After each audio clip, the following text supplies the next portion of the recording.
The string quartet played softly, their violins rising and folding like waves in the distance. Yet none of it reached Zoe Mitchell anymore. She stood beneath the vaulted floral arch, bouquet trembling in her hands, her heartbeat drumming painfully against the silk bodice of her wedding gown. It wasn't nerves. Zoe had always imagined this moment with quiet certainty.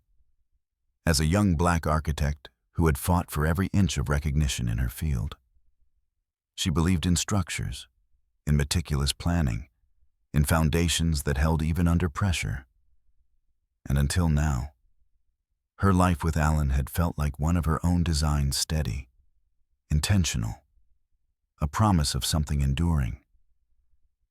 But for some reason, something she couldn't yet articulate, the air felt wrong today, as though the walls of the chapel themselves were holding their breath. She glanced at Alan, standing across from her in his tailored suit, smiling that sharp, polished smile he always used in public, the one that never quite touched his eyes. She ignored the flicker of unease. Today was supposed to be perfect, she told herself. Today would cement the life she'd been working toward for years. Do you, Alan Graves? Take this woman, the pastor began. And then the giant screens on either side of the aisle flickered in interruptions so abrupt that the guests collectively murmured. A glitch, Zoe thought, until the image sharpened. Her stomach iced over. On screen was Rebecca, her bridesmaid, her friend, pressed against the wall of what was unmistakably Alan's office.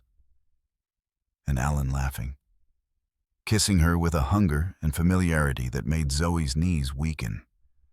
The audio crackled alive just long enough for one sentence to spill out like poison. She'll finish the project for me. Then I'm done with her. The chapel exploded into whispers. Some gasped. Some angled their phones before shame forced them to lower them. Zoe's throat closed. Her bouquet slipped from her hands and hit the floor with a soft thud. Alan took a step toward her, hands raised defensively, already crafting lies behind his lips. Zoe, baby, it's staged. It's not. Don't, she whispered. The word cracked like glass.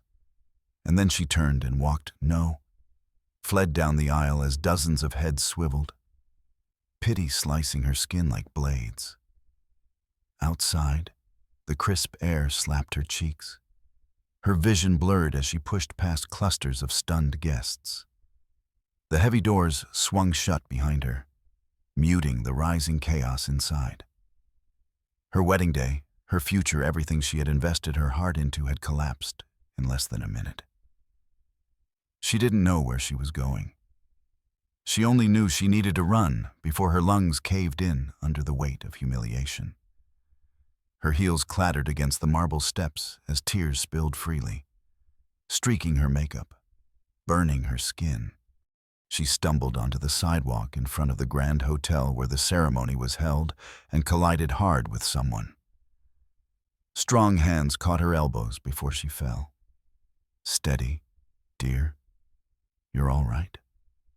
The voice was warm, low, and unexpectedly calm. She blinked through her tears and saw an elderly man with silver hair and sharp blue eyes, dressed in an old-fashioned, tailored suit that carried an understated elegance.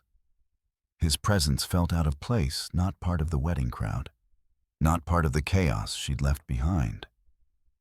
He looked at her as though he already understood what had happened. It hurts, he said softly. Not as a question, but as though narrating the truth of her breaking heart. Something in her crumpled, then not from weakness, but from the shock of being seen so clearly by a stranger. Before she could respond, a burst of voices erupted behind her. Alan calling out, guests flooding through the hotel doors. She stiffened. The old man noticed and stepped slightly to shield her from view, as if offering a dignified refuge. Come with me, he murmured. Just for a moment. Normally, she would never follow a stranger. But today, every rule felt suspended, and something in his eyes steady, gentle, discerning told her he meant no harm. He guided her toward a sleek black car waiting by the curb. Inside, the interior smelled faintly of cedar wood and expensive leather. Zoe sat rigidly, trembling. The man slid in beside her, not too close, giving her space to breathe. "I'm Charles West," he said simply. The name flickered something in her memory. West, as in West Corp, one of the largest privately owned conglomerates in the country. She blinked. Why would someone like him be here? Why would someone like him help her? Charles folded his hands atop a polished cane. "You don't know me, but I know pain when I see it. And betrayal, well, that's a wound that rarely dulls with age." She swallowed hard. "I don't need pity." "Good," he replied, "because I'm not offering any." His tone was steady, almost clinical, yet compassionate. "I'm offering an opportunity." She wiped her cheeks. "An opportunity, yes," he said. "A lifeline if you're brave enough to take it." She stared. It almost sounded like the beginning of a fairy tale, except she'd stopped believing in fantasies the moment that video lit up the chapel screens. "My grandson," Charles continued, "is in need of a wife." Zoe choked. "Excuse me, not a lover, not a companion, a wife, a contract wife, if you will. Someone intelligent, kind, resilient. Someone who won't be dazzled by wealth or intimidated by expectations." He paused, studying her as though she were a blueprint he understood better than she understood herself. "Someone like you." She almost laughed, but it came out as a disbelieving exhale. "Mr.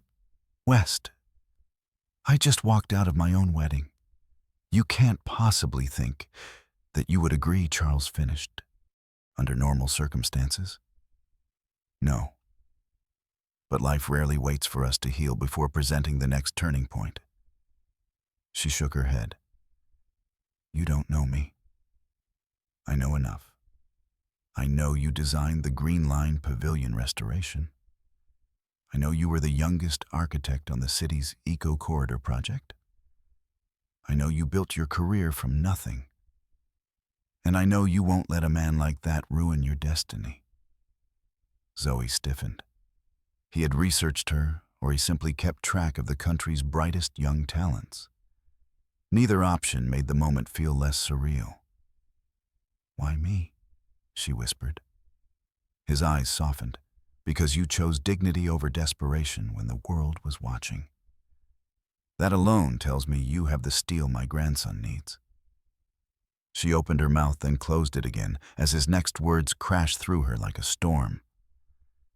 "I will give you $10 million, Charles said calmly, "if you agree to marry him. But there is one condition: no divorce for 6 months." Zoe's breath caught. 10 million. The number felt unreal. Like a joke someone might whisper at a bar after too many drinks. Her fingers twisted in her lap. "You think I'd marry a stranger for money, I think," Charles said gently. "That you're a woman who understands value, just not your own yet." The sentence struck her harder than she expected. Something inside her, something buried under years of overachieving and overgiving, twinged painfully at those words. She forced her voice to remain steady. "And your grandson, does he know you're out here proposing for him?" "He does not," Charles admitted, "but he will accept my decision." Eventually. "Why does he need a wife?" she asked. Then, after a beat, "Why the rush?" This time, the old man hesitated, just long enough for Zoe to notice, just long enough to sense another layer lurking beneath the offer. His position requires stability. Charles finally said, "He doesn't believe in love, doesn't trust easily. and has made enemies by refusing certain expectations. The implication hung heavy in the air. Business enemies, family enemies. Social, she couldn't tell, but it didn't matter. Nothing about this situation made sense. "I think you have the wrong person," she whispered. "I don't even know who I am today. I don't know what my life looks like tomorrow." "Precisely," Charles murmured. "Life is offering you a new blueprint. You can either cling to the rubble behind you or build something new from the ground up." Her heart clenched. He was speaking her language, architecture, foundations, rebuilding. Her eyes burned again, but this time not from pain. More like the sensation of standing on the edge of a decision that could change everything. A decision she wasn't ready for.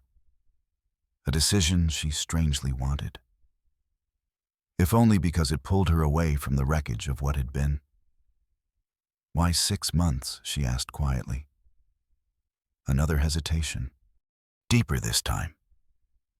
"Because," Charles said, voice low, 6 months from now, the board will attempt to force my grandson into an arranged marriage with someone deeply wrong for him." Zoe exhaled sharply. So this wasn't about money or tradition. It was a rescue mission, one he couldn't carry out himself. "And you think I'm the solution, I think," he said with a faint smile. "That sometimes the right people enter our lives when everything falls apart. Sometimes the ruins are the beginning." Zoe stared out the window as distant sirens wailed somewhere in the city. Moments ago, she was a bride. Now she was a woman offered the most absurd proposition imaginable. Marry a stranger, protect him, protect herself, earn $10 million and rewrite her future. And all she had to do was say yes, or walk away. She turned back to Charles West, heart hammering, breath trembling. "Show me a picture of him," she finally said. Charles smiled soft, knowing, triumphant. He reached into his coat pocket, pulled out his phone, and tapped the screen. When he handed it to her, Zoe felt her pulse hitch violently. The man in the photograph was breathtaking, snow-white shirt, sleeves rolled, leaning against a balcony overlooking the city at dusk. Sharp jawline, dark hair tousled by the wind, eyes like winter storms. Not a model, not a polished socialite. Something raw, something lonely, something dangerous. And then, like a whisper against her skin, a terrifying realization crept into her chest. She wasn't just contemplating the offer anymore. She was tempted. His name, Charles said softly, is Jonathan West. The world seemed to tilt. Zoe swallowed hard. A marriage proposal from a stranger, a future she didn't choose, a man she had never met. And yet she felt the faintest spark of something she had not expected. Curiosity, fate, or perhaps the smallest flicker of hope. "So, Zoe," Charles asked gently, "what do you say?" Her heart didn't know the answer. But her life, as broken as it suddenly was, felt like it had just cracked open to a brand new horizon. And deep down, she sensed this choice was only the beginning of something far bigger than she could imagine. Something dangerous, something beautiful, something that would change her forever, and without meaning to. Zoe whispered, "I don't know." But fate, she suspected, had already heard, yes. The marriage happened quietly, without a dress, without flowers, without a kiss. Zoe Mitchell signed the papers in a sleek downtown office, the pen heavy in her hand as if it knew what this signature would cost her. The ink dried in silence. Jonathan West didn't even look at her. He had arrived late, still in his golf caddy uniform, polished shoes, white polo, a faint trace of sunburn on the bridge of his nose. He had nodded to her politely, professionally, like someone greeting a fellow passenger on a long, inconvenient flight.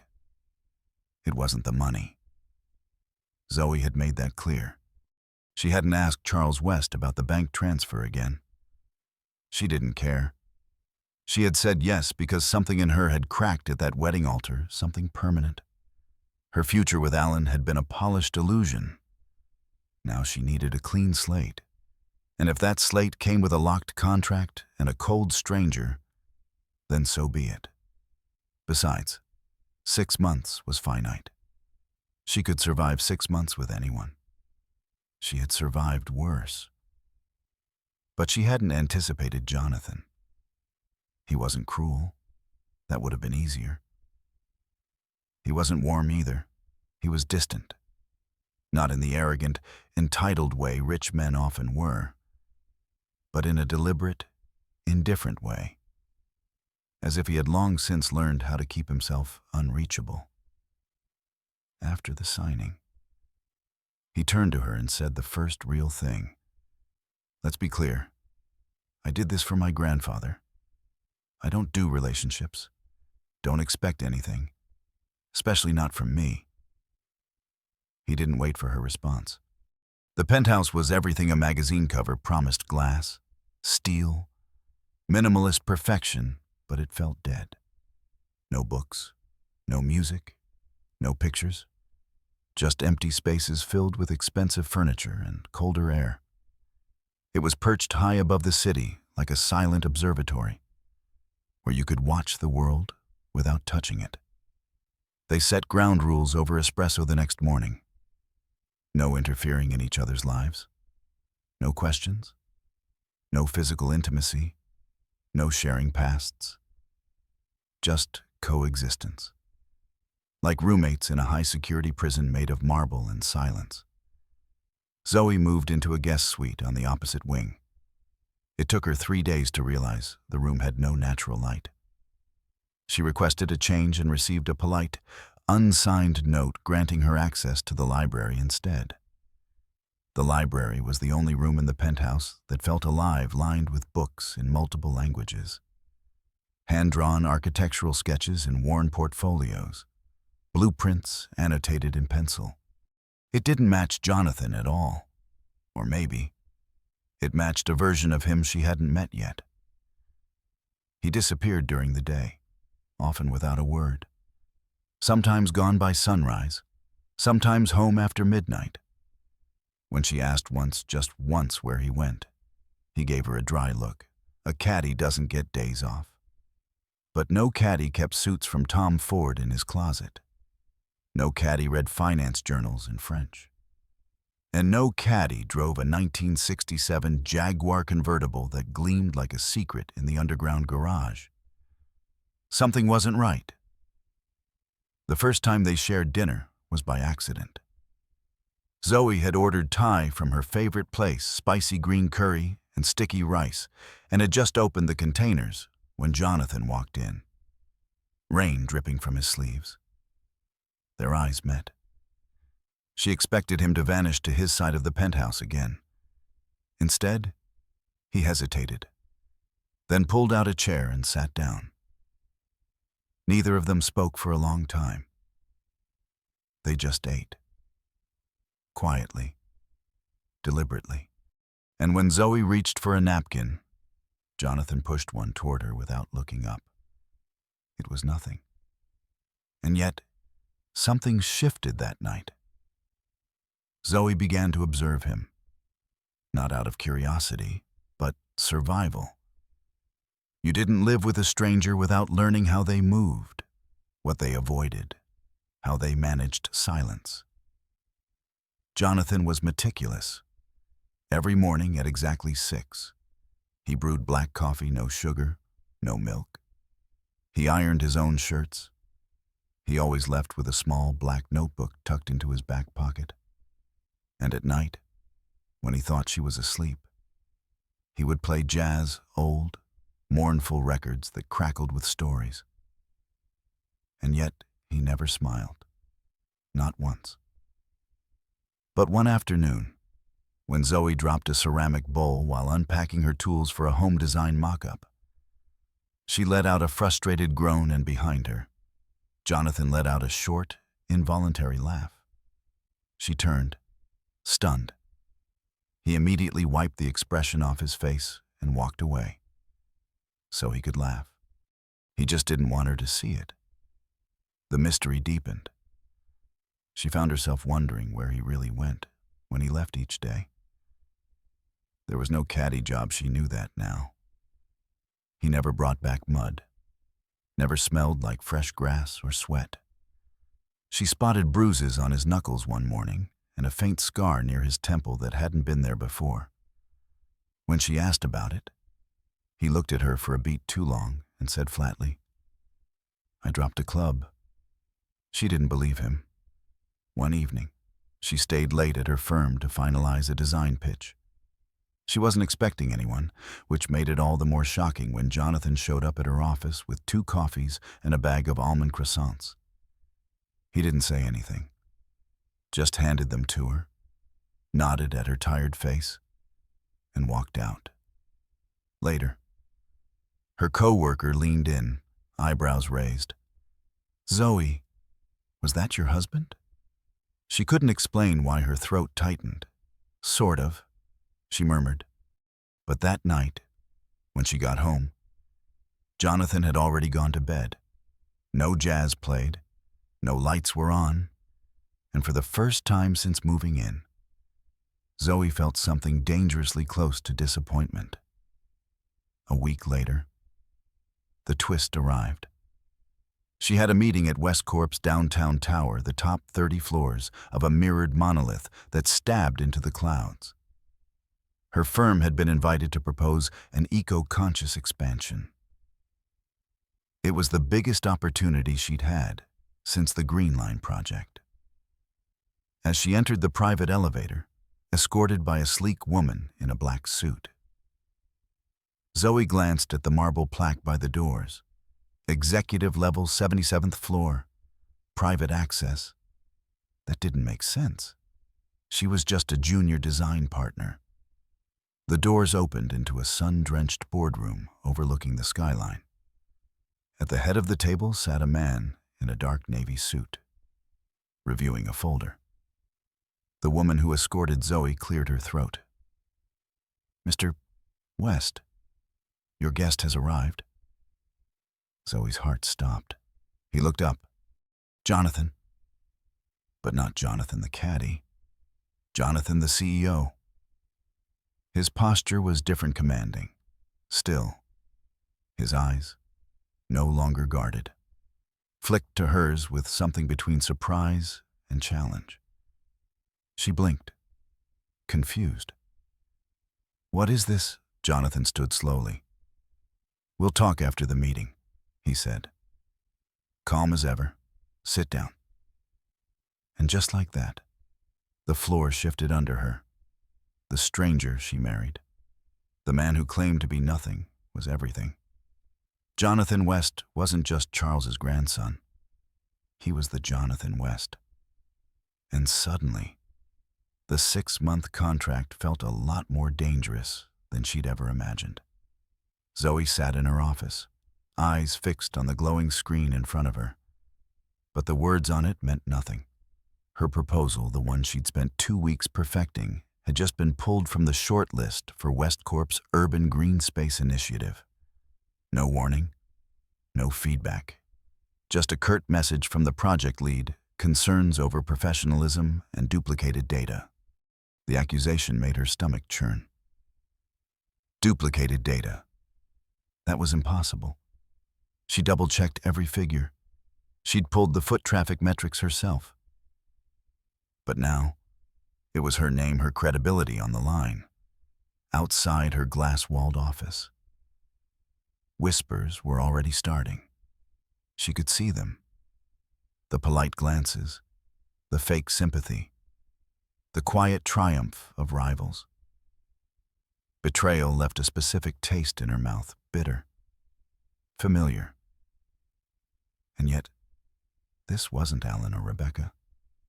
This was her career, her ground, her future, being stolen from under her without even a warning shot. She leaned back in her chair, folded her arms tight, and tried not to let her hands shake. She knew who was behind it. Rebecca, of course. The woman had slithered into the same firm a month ago, all smiles and apologies and claims of new beginnings. But Zoe wasn't naive. The fake contrition hadn't fooled her. Still, she hadn't expected her to move so quickly, or so viciously. The elevator dinged softly down the hall. She didn't look up. Not until she heard his voice, quiet but sharp like a blade. "Where is she?" Jonathan's voice. The hall outside fell silent. Her office door was still cracked open, and through it, she saw him stride past reception, his tailored charcoal suit cutting clean lines through the sterile fluorescent light. His presence sent a ripple through the space, an immediate shift in temperature. Everyone knew who he was now. No longer just the eccentric heir or the hidden CEO. He was a force, the kind that didn't ask twice. He didn't knock. He pushed the door open and stepped inside, eyes landing on Zoe like she was the only person in the building. "You okay?" he asked. Softer this time. She stared at him. "What are you doing here?" "I heard what happened." Already, she folded her arms. "Your empire has that fast a gossip pipeline." His mouth lifted just barely. "I have ears everywhere." Before she could reply, Rebecca appeared at the door. Fake concern etched onto her face like it had been painted there. "Jonathan," she purred. "I didn't expect to see you here. Is everything all right?" Jonathan turned. His gaze didn't flicker. "You had access to Zoe's files, didn't you?" Rebecca blinked. "Excuse me, the data in Zoe's proposal," he continued calmly, "was removed from our internal drive at 3:14 a.m. 2 nights ago, using your login. Then mysteriously added to your own submission 20 minutes later." Zoe's breath caught. She hadn't known that. Jonathan never looked away from Rebecca. Corporate security flagged it. I was going to wait. But then your little email this morning pushed things too far. He stepped forward. "Your contract's under review. If I were you, I'd find another firm to haunt." Rebecca's face drained of color. "You're choosing her." Over everything, Jonathan didn't answer. He just turned back to Zoe, extended a hand as if daring her to take it. "Let's get out of here." She didn't take his hand, but she followed. They ended up on the rooftop garden, silent, windy, empty. It overlooked the city like a cathedral, and the early evening sun caught in the gold trim of nearby skyscrapers. Zoe leaned on the railing, arms braced, heart still pounding. "You didn't have to come," she murmured. "I did." She glanced over. Why, Jonathan's eyes were unreadable. "Because you're my wife." Something in her chest squeezed tight. The way he said it so simply. Like it wasn't a legal formality or a 6-month contract, but a title with weight, a truth. "You didn't say that when we signed the papers," she replied. "I didn't know then that I'd care if someone tried to destroy you." His voice was quiet, almost lost in the wind. She turned to face him fully, her pulse racing for reasons that had nothing to do with work or scandal. "And do you," she asked, "care?" Jonathan looked at her for a long time. "Yes," he said, almost reluctantly. "I think I do." That night, They didn't speak much, but something invisible shifted between them. A current of awareness that hadn't been there before, or maybe it had, and they'd both been too proud to feel it. But the universe doesn't give without testing. The next evening, Zoe had dinner with a potential design investor, Marcus. Charming, brilliant, and overly generous with his attention. She hadn't planned for it to be anything but business. Still, when Jonathan walked into the same restaurant by coincidence, or maybe not, and saw Zoe laughing across a candlelit table, something cold coiled inside him. He didn't approach. He simply watched from the bar as Marcus leaned in, hand brushing Zoe's wrist. Her smile faltered slightly when she noticed Jonathan. But she didn't move. She didn't explain. He left without a word. That night, he didn't come home, and the day after that. Emily arrived. Zoe met her in the West Corp lobby, high heels clicking against the marble, perfume too sweet, too strong. Emily was radiant, practiced, perfectly controlled blonde waves, tailored dress, and the kind of entitlement that came from generations of power. She smiled at Zoe like they were old friends. "You must be Zoe. I've heard so much." Her voice dripped with feigned warmth. "Funny," Zoe replied. "Jonathan's never mentioned you." Emily laughed, unfazed.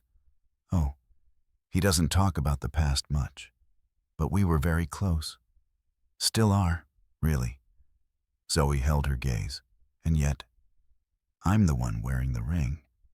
"Temporary things sparkle too," Emily said, still smiling. "You'll find that out," when Zoe brought it up to Jonathan that night. He didn't deny it. "Emily and I were complicated," he admitted. "She thinks it's not over." He shrugged. "It's not her decision."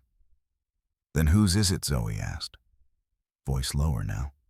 "Because sometimes I feel like I'm standing in a house built on secrets, and you hold every blueprint but won't hand me the key."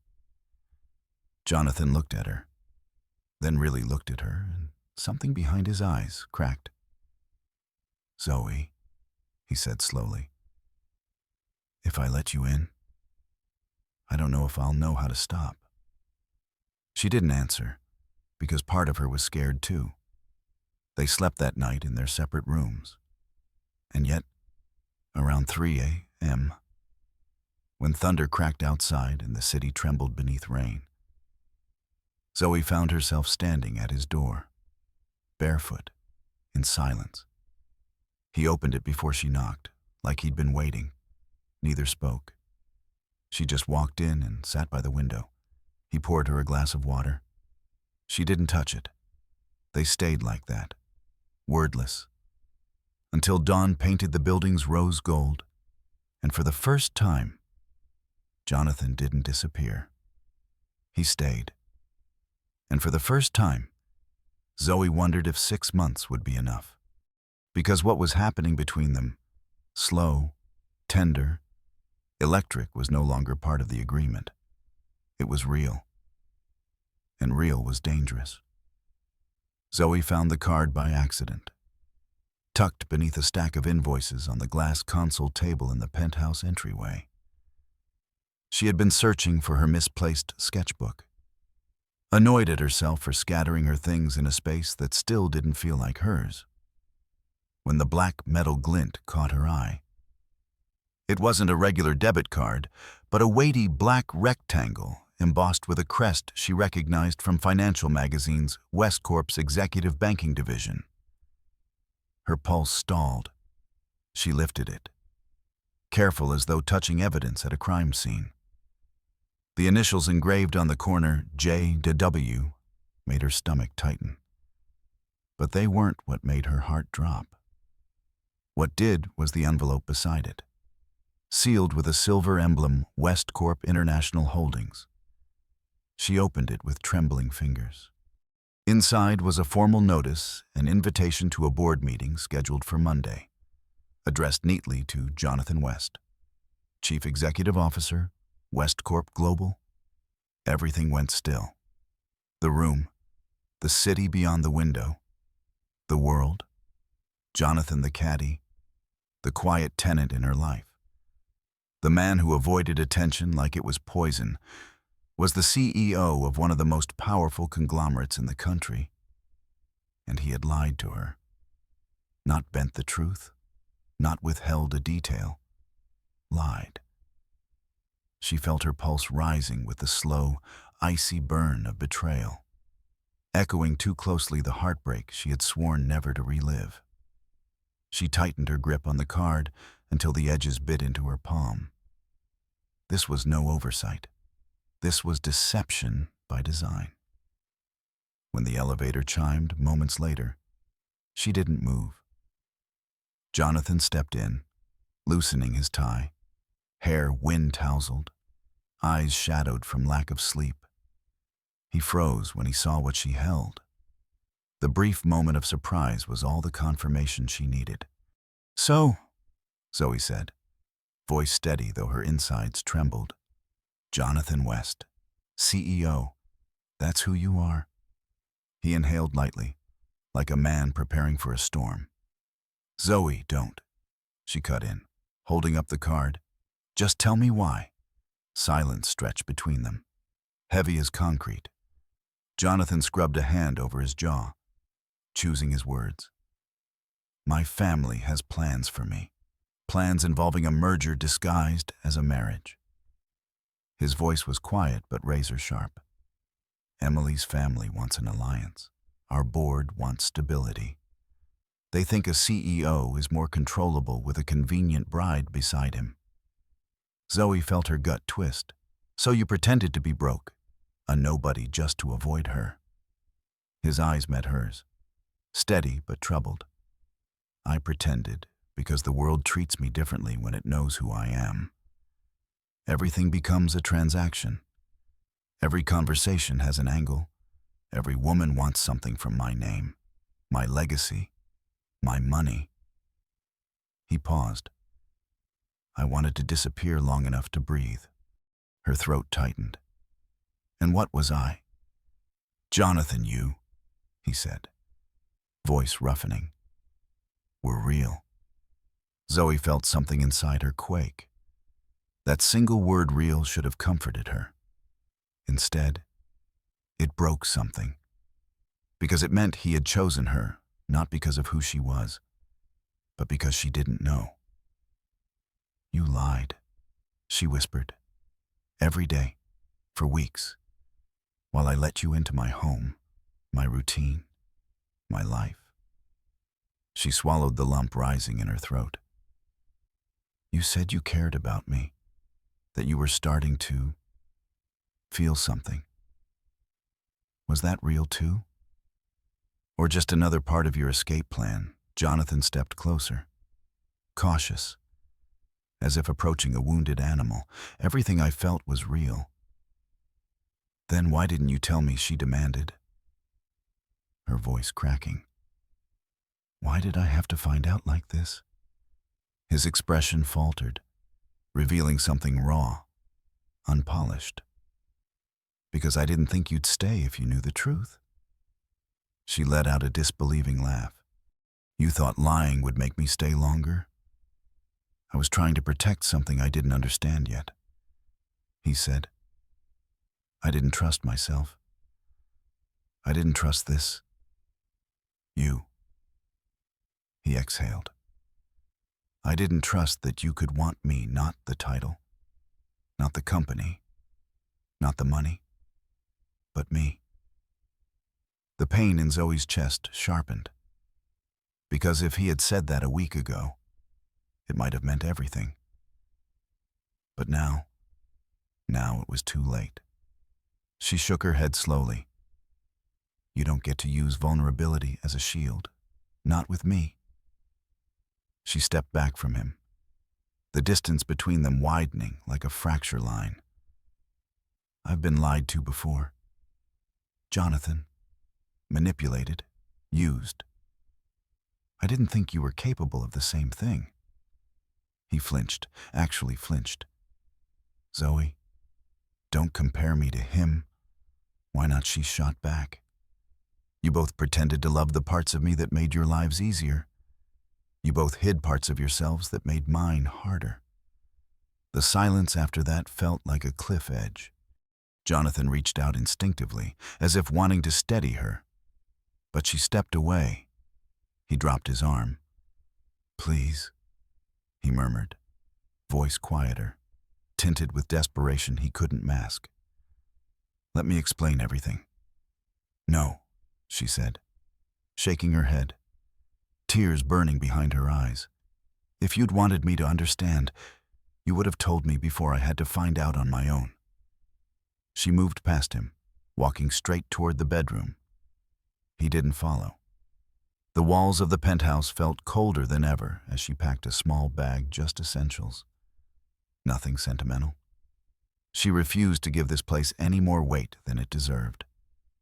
When she stepped back into the living room, Jonathan stood where she had left him, looking like someone had taken a hammer to all the certainty he'd built around himself.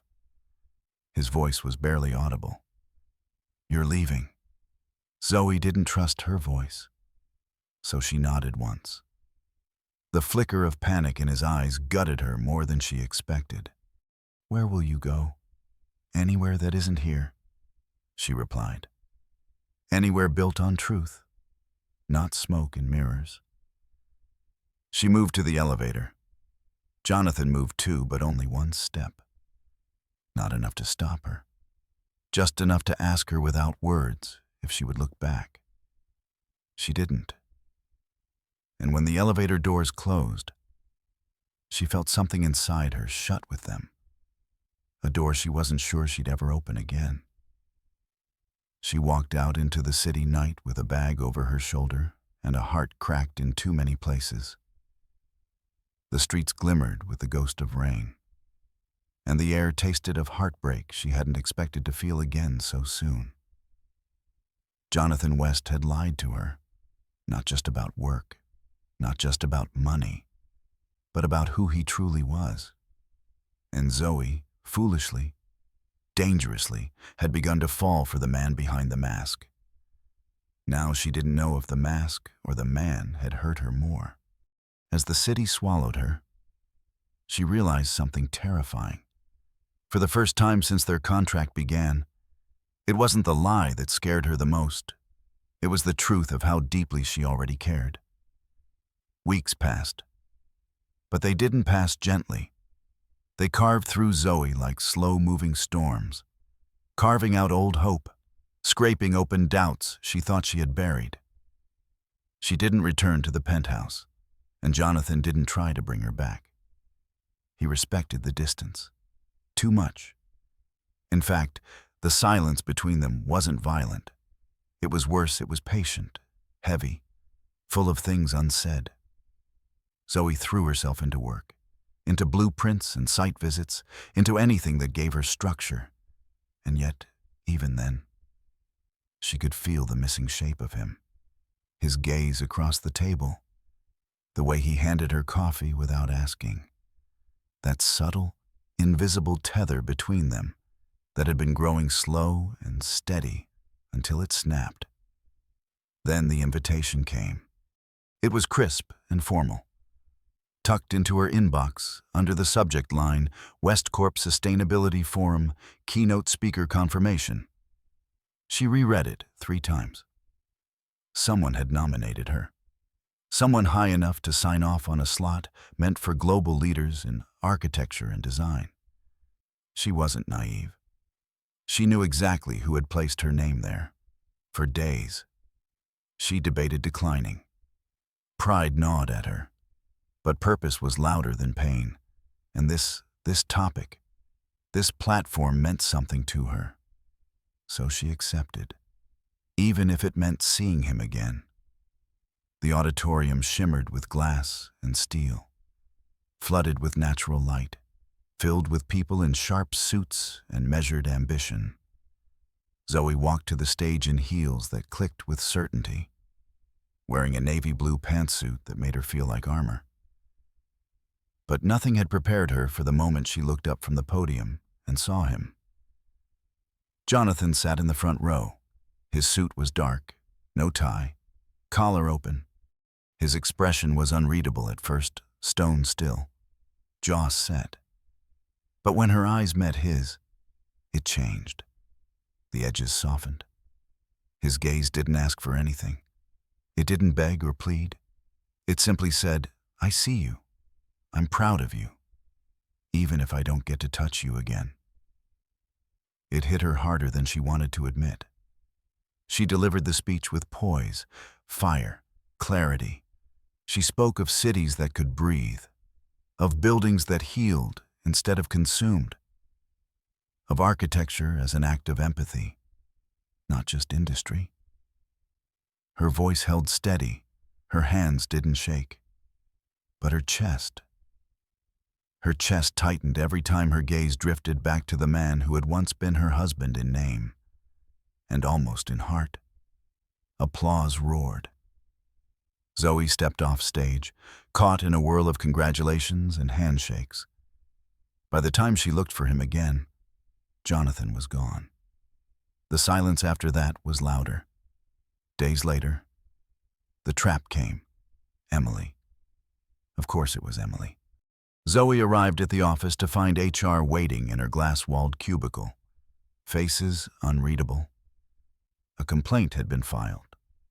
Professional misconduct, they said. Boundary violations with a senior executive. Zoe's blood went cold. Her body stiffened as they listed vague accusations. None specific enough to battle. All damning enough to suspend her. They said you used your relationship with Mr. West to secure the keynote. One manager muttered, and that you accessed privileged documents to pitch the Greenway expansion. The lies tasted familiar, sharp, metallic, like betrayal in the mouth. She knew where it came from. The same silk-tongued heiress who smiled while twisting knives. But Zoe didn't defend herself. Not fully. Because in a place like this where reputation was glass, shouting only made the cracks louder.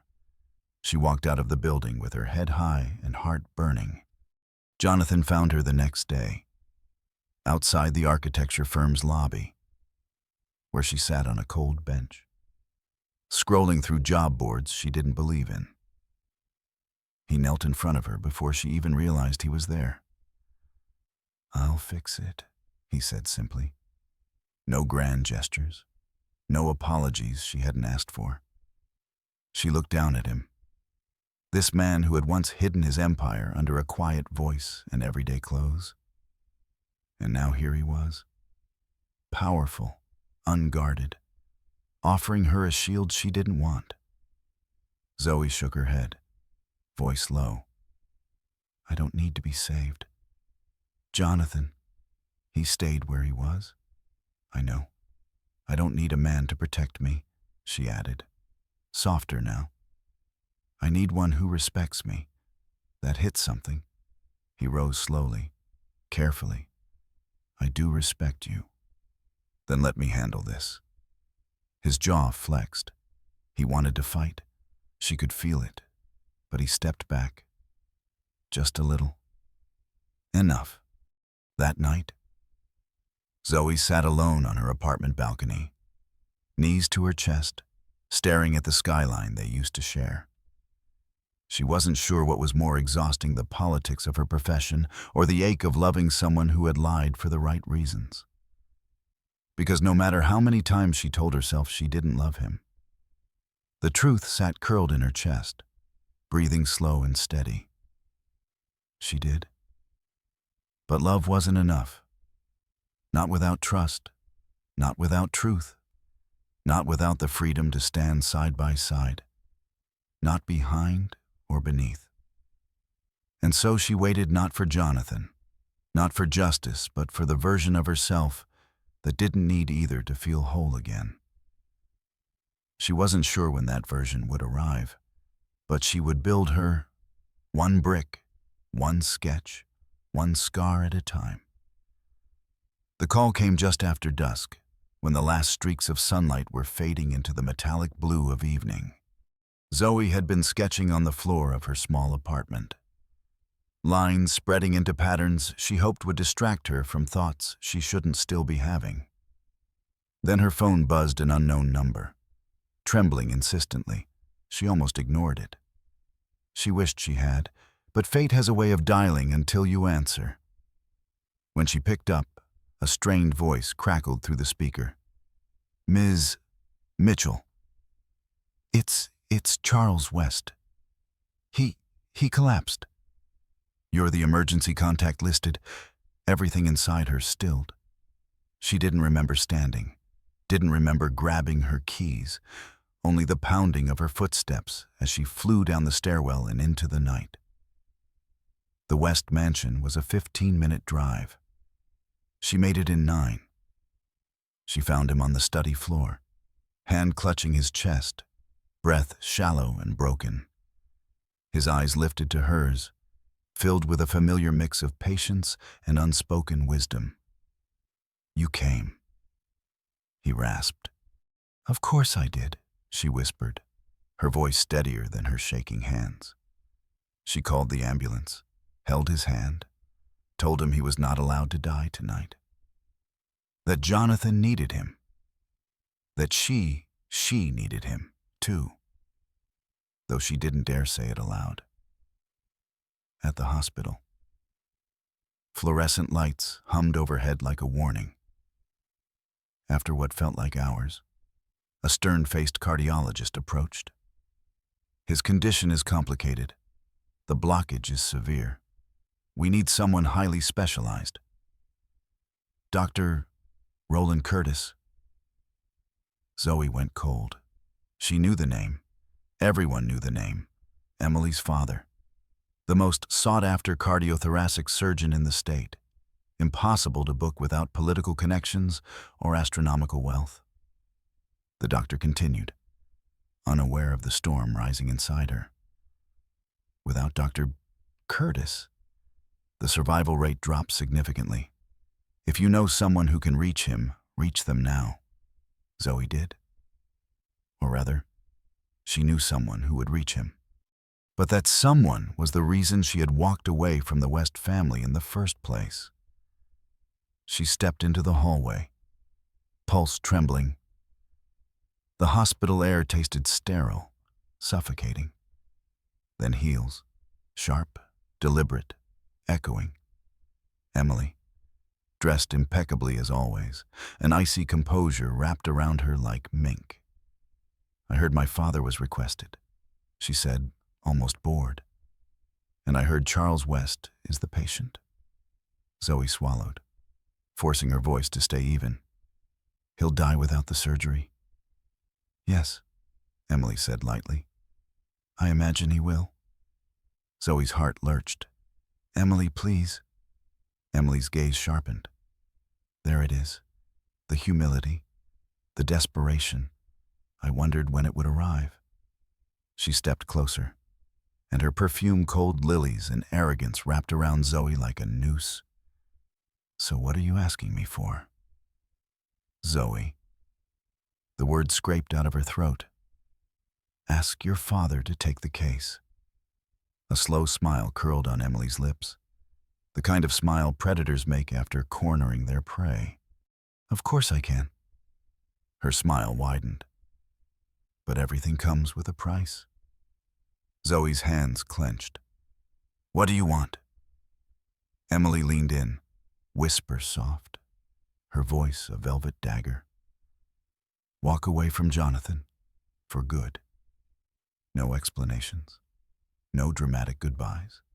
Just leave, now, before he gets here." Zoe felt something inside her collapse, something fragile, something hopeful. "You're asking me to abandon him when he's about to lose his only family, I'm telling you." Emily corrected. "That my father will only operate if you do. You want Charles alive? Then disappear." Zoe's breath hitched, her pulse hammered behind her ribs. He loves you, you know, Emily murmured. But he doesn't know how deeply you've already damaged him by making him choose between you and the role he was born for. I'm helping you correct that. Zoe felt tears sting her eyes, not from fear, but from fury at the truth buried inside the lie. She whispered, Jonathan deserves honesty. Jonathan deserves a life without you complicating it. Emily snapped. Choose, Zoe, his grandfather's life or your pride. And that was the moment Zoe broke. Because Jonathan had already lost so much privacy, identity, peace. Losing his grandfather too, that would destroy him. The cost of silence had never been so high. But she knew what choice she would make. She always knew. She fled down the hallway before her tears could escape. She found the nearest nurse's station, requested the appropriate form, and signed her name where it asked for hers. Petition for dissolution of marriage. Her signature bled into the paper like a wound. She didn't call Jonathan. She didn't leave him a note. She knew if she heard his voice, if she saw the look in his eyes, she would be unable to do what needed to be done. She turned in the document with shaking hands. Somewhere behind her, she heard the distant echo of hurried footsteps, a familiar voice calling her name. Jonathan, earlier than she expected. She ducked around the corner, pressing her back to the wall, holding her breath. Hearing him run past her sent knives through her chest. She clutched the divorce copy to her heart like it was both a weapon and a lifeline. By the next morning, Dr. Roland Curtis performed the surgery. Charles survived. Jonathan stayed at his bedside, never leaving the room. He never knew why Zoe vanished. He never knew what she sacrificed. All he knew was this. When the nurse handed him an envelope, legal seal unbroken, and he read her name on the divorce papers, he felt something in his chest split open in a way no scalpel could repair. Why, he whispered to no one. Why would she leave me now? But Zoe heard of his heartbreak only through others, never directly. And each time she did, she whispered her answer into the dark where he couldn't hear it. Because I loved you too much to watch you lose him. And because some truths were too cruel to speak aloud. The air was vibrant with anticipation, the hall glowing with warm lights and murmurs of admiration as guests began filling the seats. It had been 6 months since Zoe last stood in front of a crowd. And tonight, she was no longer the woman who once felt invisible under the weight of someone else's legacy. She had built something new from the wreckage, a sustainable housing initiative for single mothers, architects of their own futures. It bore her name, her vision, her fight. The launch event was more than a celebration. It was a declaration she had survived heartbreak, betrayal, loss, and she had rebuilt. But beneath her steady breath and practiced smile, her heart beat to the rhythm of a name she hadn't said aloud in months. Jonathan. She hadn't seen him since the day she signed the papers. Hadn't heard his voice since the moment she vanished from his life in silence, leaving behind only a cold stack of legal forms. And yet, not a night passed without him wandering through her mind, an echo that refused to fade. When the MC called her to the stage, she stepped into the lights with calm grace. Applause washed over her as she adjusted the mic, cleared her throat, and began. This project was born from loss, she said, but not the kind that breaks us, the kind that reveals who we are when everything else is stripped away. Sustainable design is about more than buildings. It's about second chances. Her voice trembled on those last words. The audience leaned in, sensing something deeper thrumming beneath her tone. And then it happened. A quiet movement at the back of the room. Murmurs rippled forward like waves as a man in a dark suit walked toward the stage, not rushed, not hesitant, but with the calm certainty of someone who had made his decision long ago. Jonathan. Her breath hitched. She blinked once, not trusting what she saw. But it was him, taller somehow, more tired. Maybe, but unmistakably him. And in his hand, no briefcase, no speech, just a small velvet box. He stepped onto the stage. Someone handed him a mic, but he didn't use it at first. He looked at her like he had the night she walked into his life wearing a white dress and broken hope. His voice, when it came, was low, rich, and shook gently under the weight of what he held back. 6 months ago, he began. I married this woman because of a deal, a contract, a condition. A quiet gasp rustled through the crowd. Cameras lifted, reporters leaned in. Zoe's heart thundered. At the time, he continued, I thought I had everything: wealth, power, control. But I didn't know what it meant to feel incomplete until I lost her. He looked directly into her, eyes shining. I never knew why you left. Zoe, I begged for a reason, and all I got was silence. But I see now I wasn't ready to love you the way you deserved. I didn't fight for you when I should have. I let my world take you from me. His voice cracked then. Just enough. But I'm here now. No contracts, no lies. Just a man asking the only woman who ever made him question who he thought he was. He dropped to one knee, and the entire hall seemed to hold its breath. Will you marry me this time for real? For us? Not because of a deal, but because I love you. Zoe stared at him, heart wide open, lungs struggling to breathe through the storm of emotion surging through her. She didn't cry on the altar, didn't cry when she signed the divorce, but she cried now. Silent tears streamed down her cheeks as the room dissolved and all she could see was him. Jonathan, the man who once lied to protect himself, and now stood bare to offer everything. She didn't need time. She stepped forward, took his face in her hands, and whispered through her tears, I never divorced you in my heart. Jonathan. Then she kissed him. Right there, under the lights, in front of the cameras, the crowd, the world. And the room exploded. Applause roared. People rose to their feet. But all Zoe could hear was the echo of his heartbeat against hers as he held her, tightly, as if he'd never let go again.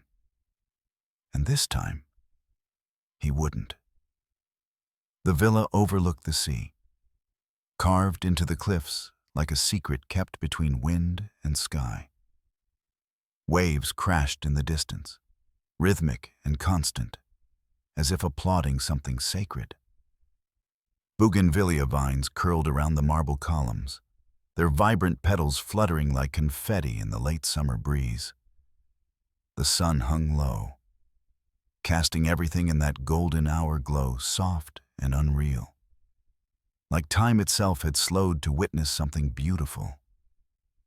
Zoe stood at the top of the stone steps, a vision in white. Her dress was simple, flowing, sleeveless, molded perfectly to the curve of her belly, which rounded prominently beneath the silk. No veil, no cathedral train, just the quiet radiance of a woman who had finally chosen joy, not the kind that arrives easily, but the kind you fight for, bleed for, rise from ashes to claim. Across the aisle, Jonathan stood in a tailored linen suit, no tie, barefoot in the grass, his expression unguarded. He looked at her like he had never seen anything more deserving of forever.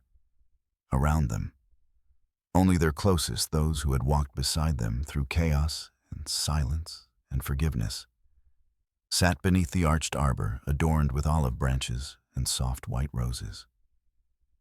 And in the front row, Charles sat in his wheelchair, a wool blanket across his lap, hands clasped peacefully. His eyes, though older and dimmer than they once were, sparkled with unmistakable joy. The officiant's voice drifted softly through the breeze. There were no extravagant declarations, no pre-written vows, just their eyes, their hands intertwined, and hearts wide open. Jonathan's voice trembled, not from fear, but reverence. Zoe, there was a time I believed love was a negotiation. Something structured, something controlled. But then you came into my life and tore down every wall I built around myself. You taught me that love is surrender, that strength lives in vulnerability, that home is not a place or a legacy, it's a heartbeat, and mine only makes sense when it beats next to yours. She swallowed the emotion rising in her chest and responded quietly. Jonathan, I didn't walk toward you. I fell, hard, fast. And even when I tried to stand up, to walk away, something inside me kept pulling back. Because love, real love, doesn't let go when it's inconvenient. It stays, it fights, it forgives, and I'll never stop choosing you. Not today, not tomorrow, not even in the moments when it's hard. As the officiant prepared the rings, a nurse quiet, kind-eyed approached Jonathan from the side, whispered something in his ear. He blinked, startled, and looked at Zoe's belly, then back at the nurse, then at Zoe again. She raised an eyebrow. What, she mouthed. Jonathan turned to the crowd, barely containing a grin. Sorry, brief interruption, everyone. Apparently. He paused, then chuckled, utterly disarmed. Apparently. We're having twins. Laughter erupted. Charles clapped so hard, he nearly knocked over his cup of water. The guests burst into delighted gasps, and Zoe's hand flew instinctively to her belly. Wait. What, she asked, eyes wide. The nurse gave her a knowing smile. Confirmed this morning. Mrs. West, 2 heartbeats, strong and steady. Zoe laughed, really laughed, shoulders shaking, eyes glistening. Jonathan stepped forward, pressed a kiss to her forehead, his voice low and reverent. You always over-deliver. When he slid the ring onto her finger, it was no longer a symbol of transaction. It was a promise engraved in time, a closing of old chapters and the beginning of something fiercely new. The ceremony gave way to music and soft dancing under string lights, the reception unfolding in golden twilight. But later, after the champagne, the quiet toasts, the photographs that would one day sit framed in the halls of a sunlit home, Zoe and Jonathan slipped away from the celebration. They wandered barefoot across the grass of the back lawn, hand in hand, until they reached the old cypress tree overlooking the sea. It was quieter here, the kind of quiet that doesn't ask for anything but presence. They lay down together on the soft earth, his arm beneath her head, her hand resting gently on the rise of her stomach. The stars had begun to scatter across the indigo sky, and just beyond them, 2 tiny giggles floated into the night air, 2 little girls, nearly a year old, tumbling across the grass with soft curls and endless curiosity, their laughter echoing like wind chimes through the dusk. Their daughters, their everything. Jonathan watched them with a softness he never let the world see. Then he turned to Zoe, brushing a stray curl from her face, his voice quiet but sure. Thank you for believing in me, even when I gave you every reason not to. Thank you for coming back, for saying yes. Zoe leaned into him, eyes shining, lips curved in that gentle, knowing smile that always made his chest ache with love. I never stopped loving you, Jonathan. Not for a second. He kissed her, slow and grateful, and whispered, I love you, Zoe. She whispered back, and I love you, forever and beneath the stars, as their daughters danced in the grass and the waves sang lullabies below. Forever finally felt like something they could hold in their hands and never let go.